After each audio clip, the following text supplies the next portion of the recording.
Dios le bendiga un día más, iglesia. Aquí con el Señor Jesucristo, una sesión más de 5 minutos con Cristo. Es justo y necesario que todos los días le demos gracias al Señor, a nuestro Creador, a nuestro Rey, aquel que nos acaba de dar 24 horas más de vida, nos mostró el sol hoy día. Gracias a Él. En esta nueva sesión de hoy vamos a estar hablando de el Rey. Jesucristo es el Rey. Y voy a comenzar con esta pequeña historia de un rey que visitó una escuela en el campo. Y los niños habían dicho que toda cosa pertenece a uno de los 3 reinos. Esa era la clase de ese día. Dice que algunas de las cosas pertenecen al reino mineral, otras al reino vegetal y otras al reino mineral, vegetal y animal. Esa era la clase del día. Dice que ingresó el rey y les preguntó: ¿y yo? ¿A cuál reino pertenezco? Los niños no hallaban cómo contestar esa pregunta. Pero una niña resolvió el problema contestando. Dijo: vos pertenecéis al reino de Dios, porque por su voluntad reináis. Dice que el rey se quedó muy contento con la viveza de la niña y emocionado por la verdad que ella había expresado. Hermano, nada tenemos y podemos hacer sin que Dios nos lo conceda, porque Él está sentado en su trono y gobierna todo. Todo rey es anunciado antes de su llegada. ¿Verdad que sí? Eso lo podemos leer en Mateo 21, capítulo 21. Desde tiempos antiguos, el protocolo demanda que el rey, antes de aparecer en público, sea anunciado. Y su llegada provoca expectativa en el lugar.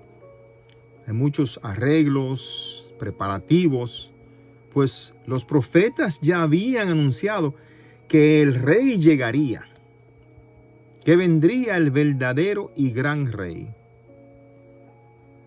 el Rey de Reyes, a Jerusalén. A Jerusalén llegaría el Rey Jesucristo. Jesucristo de Nazareno, el Señor. Nos dice la Biblia: tu Rey viene a ti. Viene sin esperar que tú vayas a Él. Y la pregunta aquí es: ¿cómo viene? Manso y humilde, accesible para todas las necesidades, para todos los necesitados. Los caballos estaban reservados para los nobles y los oficiales del ejército, ¿es verdad que sí? Eso lo vemos cuando leemos las escrituras, las historias. Pero Jesús entró montado en un asno, en un burrito, mostrando su humildad, expresando además que venía en son de paz y no de guerra. Cuando Cristo llega, todo se conmueve. La palabra conmover es agitar, hacer temblar, sacudir, mover de un lado a otro. Es el rey que trae paz. De hecho, llega a Jerusalén, cuyo nombre significa ciudad de paz. Pero primero necesita generar cambios, ¿verdad que sí? El rey necesita generar cambios. Primero conmueves las estructuras humanas para establecer la suya. Su llegada provoca cambios que no se esperaban. Hay muchas preguntas aquí que podíamos hacer. ¿Quién es este? ante ciertas situaciones nosotros podemos decir, ¿qué es esto? ¿Qué está pasando? Y la respuesta será, es Jesús. Ha venido. Está conmoviendo las cosas, está conmoviendo y quizás sea un tanto incómodo y hasta nos disgustes. Pero seguro será para nuestro bien. Pues su palabra dice, porque yo sé los pensamientos que tengo acerca de vosotros, dice Jehová. Pensamiento de paz y no de mal, para daros el fin que espera. Solo leemos en Jeremías 29:11. Unas palabras muy ciertas, muy bonitas. El Señor viene a darnos paz, tranquilidad.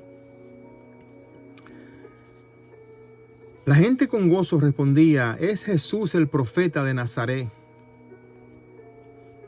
Aquí, hermano, vemos que por 400 años Dios no había vuelto a hablar por sus profetas. 400 años. Un lapso de tiempo bastante amplio. Sí. Pero ahora no solo habla por los profetas, sino habla Dios mismo. Dios mismo está hablándole al pueblo. Jesucristo de Nazareno. A veces Dios está callado, ¿verdad que sí? Y con ese silencio nos está llamando. Nos está llamando a buscarlo en intimidad. Porque quiere estar con sus hijos, escucharlos y hablarles. Él es el Rey soberano y todopoderoso.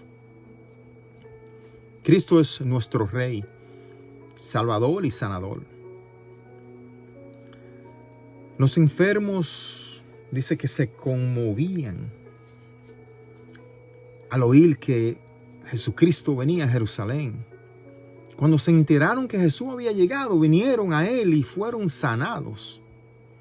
La Biblia llama esto maravillas, asombrosos milagros, cosas extraordinarias. Lo que Jesús hace es maravilloso y extraordinario. Por ejemplo, Él nos creó, nos perdonó, nos dio vida eterna. Tiene cuidado de nosotros día tras día, nos sigue librando en tiempo de dificultad y estamos para siempre con Él en su reino. Busque el reino de Dios y su justicia, dice la palabra, y todo será añadido. Aquí vemos en esta historia que los sacerdotes y escribas veían las maravillas y oían las alabanzas, pero no creían en el Mesías. ¡Wow! No eran ciegos ni sordos, pero no querían ver ni oír. Iglesia, la peor desgracia no es el pecador. La más grande desgracia es no reconocerlo. Escribas y fariseos eran los representantes de la vida religiosa, pero no eran ejemplo de la vida espiritual para nada. Cristo vino a sanar al enfermo, a perdonar al pecador, a restaurar el hombre caído. La religión enferma, condena y no salva. Tengamos cuidado con la religión. Tengamos cuidado con los religiosos. Porque el único mediador entre Dios y los hombres es Jesucristo, hombre. No hay otro. No hay otro puente que le lleve al Padre. No hay otro puente que le dé salvación. No hay otro que le encamine a esa salvación, sino Jesucristo. Dejemos la religiosidad y amemos más a Cristo y busquemos más a Cristo, que Él es el puente a la salvación. Nadie más, ni su madre, ni su padre, ni los santos, ni los discípulos, ni los pastores, ni los predicadores, ninguno salvan. Aquellos sí tienen el trabajo de hacer discípulos, de llevar su palabra, pero el único que salva es Jesucristo, el Rey de Reyes. Aquí en la historia es interesante que dice, los muchachos, traducido, que significa el joven, niño. Ellos cantaban Hosana al hijo de David. Esto lo aprendieron de los adultos. Hermano, qué gran responsabilidad tenemos los adultos. Como padres debemos ser ejemplo para nuestros hijos, aún en nuestras vidas personal de oración. Hosana aquí significa en hebreo salva, te rogamos. Vino a ser una expresión de alabanza en lugar de ruego. Aunque originalmente fue quizá un clamor pidiendo ayuda, el clamor del pueblo a la entrada triunfal del Señor en Jerusalén fue tomado del Salmo 118, que era recitado en la fiesta de los tabernáculos. El último día de la fiesta recibía el nombre de el gran Hosana, y las ramas recibían también el nombre de Hosanas. Cristo, hermano, es el Rey que trae limpieza y orden a tu casa. No hay otro. Cristo es el único que salva. Jesús viene a su templo y lo transforma. Entró Jesús en el templo de Dios y echó fuera a todos los que vendían y compraban en el templo y volcó las mesas de los cambistas y las sillas de los que vendían palomas. ¿Recuerda eso? El celo de tu casa, dice el Señor. Esa palabra tomó celo de lo que estaba pasando. Lo que ellos hacían debía de hacerse vender los animales del sacrificio y cambiar el dinero, pero ellos lo hacían mal, pues profanaban el templo, vendían y compraban en el templo. Y así el énfasis del culto ya no era Dios ni la adoración a Él. Era el negocio que se hacía en el templo. Cuando el Señor entra en tu vida, hermano, saca de ahí lo impropio.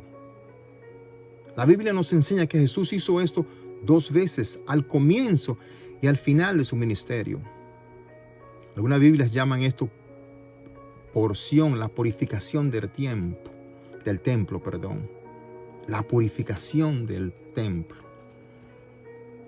Y debemos recordar que Cristo viene por una iglesia gloriosa, que no tenga ni arrugas ni manchas, ni mancha ni arruga, sino que sea santa.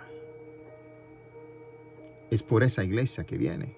Usted es la iglesia. Usted tiene que vestirse con vestidura blanca, sé santo, porque cuando Él venga, Él lo quiere ver así.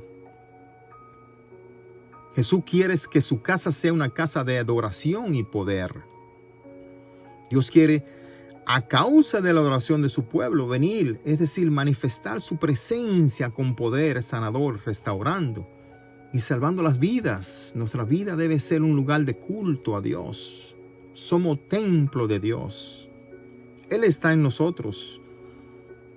Por tanto, donde vamos, Él va con nosotros. Por eso la mejor adoración, hermano, aquí no se da en el templo. En el templo más hermoso, ¿no? Usted puede buscar el templo más hermoso, sino en aquel corazón que es consciente de la presencia de Dios en él. Y por eso procura siempre agradarle y obedecerle. El Señor dice en su palabra, de todas las cosas, guarda tu corazón, porque de él mana la vida. Guarda tu corazón, no lo contamine con nada. Tenga al Señor siempre ahí. En esta historia, el versículo 8 nos enseña la importancia de reconocer el señorío de Cristo.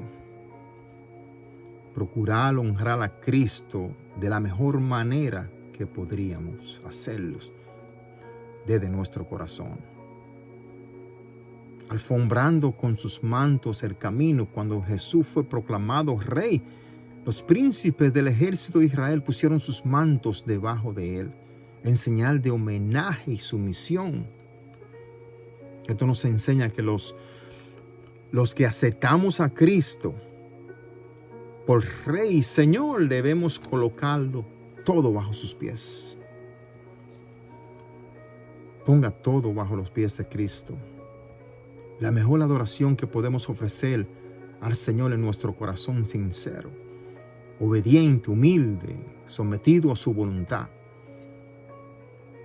que procura agradecerle siempre que pueda alabar en medio de la dificultad, viviendo el proceso de Dios y sin entender claramente lo que está pasando, pero él que confía en el Señor tiene el gobierno de todas las cosas, hermanos. Confíe en Dios. Medite en el Señor día tras día.